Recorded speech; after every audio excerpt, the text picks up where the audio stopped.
안녕하세요. 오늘은 유럽 여행 중 다른 도시로 이동할 때 가장 많이 타는 플릭스버스와 레지오젯 두 회사의 버스를 비교해 보겠습니다. 두 버스의 정류장 위치는 티켓에 명시된 그대로여서 찾기 어렵지 않았습니다. 버스가 도착하면 표를 확인하고 탑승하는데 독일에서 체코로 넘어가는 일정의 플릭스버스에선 여권 검사를 했지만 체코 프라하에서 체스키로 이동하는 일정의 레지오젯에서는 티켓 검사만 했습니다. 두 버스 모두 직원의 도움하에 짐을 쉽게 실을 수 있었고 이제는 본격적으로 버스 내부를 살펴보겠습니다.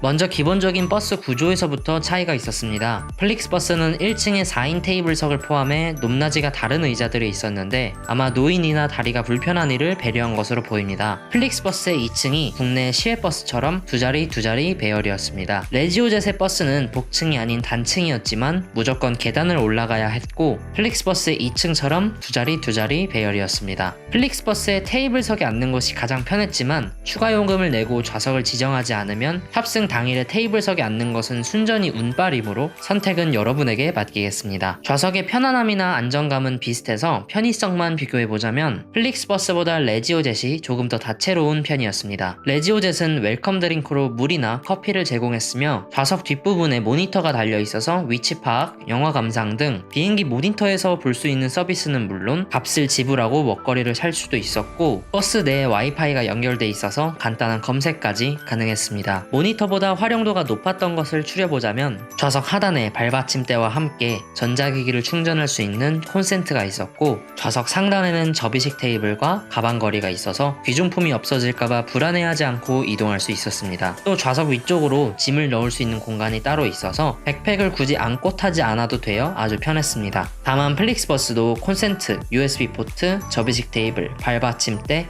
좌석 위쪽의 짐 보관 공간은 모두 제공하는 것이었습니다. 결론적으로 말씀드리자면 앞서 설명한 웰컴 드링크나 가방거리, 개인 모니터 등이 필요 없다면 두 버스의 편의성은 비슷합니다. 사실 운송수단 내에서 개인 모니터의 성능이 떨어지는 걸 감안한다면 버스 와이파이로 인터넷이 잘 접속되는지가 더 중요하겠죠. 특히 한국과 달리 유럽에서는 조금만 외진 곳을 가도 인터넷이 끊어지기 때문에 지루한 시간을 보내기 위해서는 와이파이가 꼭 필요했습니다. 플릭스버스는 와이파이가 가능하다고 포스터까지 붙어 있었지만 단 한 번도 연결되지 않았고 레지오젯은 버스로 이동하는 내내 잘 되는 편이었습니다. 1, 2층으로 나뉘었던 플릭스버스에서는 1층 뒤편에 화장실이 위치해 있었고 레지오젯은 단층 구조의 버스였지만 좌석 자체는 1.5층 높이에 있기 때문에 화장실은 계단을 내려가서 사용할 수 있었습니다. 누군가 화장실에 들어가면 버스 맨 앞에 있는 표시등이 꺼지기 때문에 괜히 일어나서 기다리느라 서 있을 필요가 없었고 화장실 내부도 깨끗한 편이었습니다. 두 회사의 버스 운임은 크게 차이 날 때가 있었는데요. ISIC 국제학생증을 발급받으면 플릭스버스는 10% 또는 3유로 할인으로 정해져 있지만 레지오젯은 출발지와 목적지에 따라 할인폭이 크게 차이 났습니다. 따라서 미리 어떤 회사의 버스를 탈 것이라고 정해두지 말고 무조건 두 회사의 운임을 검색해보는 것을 추천합니다. 여기까지가 플릭스버스와 레지오젯을 비교한 내용이었습니다. 동유럽을 여행하는 경우 예산이 넉넉하다면 CK 셔틀에서 운영하는 미니밴을 탑승하는 것이 가장 편하지만 한정된 예산으로 동유럽을 즐겨야 한다면 대형 버스를 타는 것이 돈을 아낄 수 있는 방법이었습니다. 여러분도 경제적이고 재밌는 여행하시길 바라겠습니다.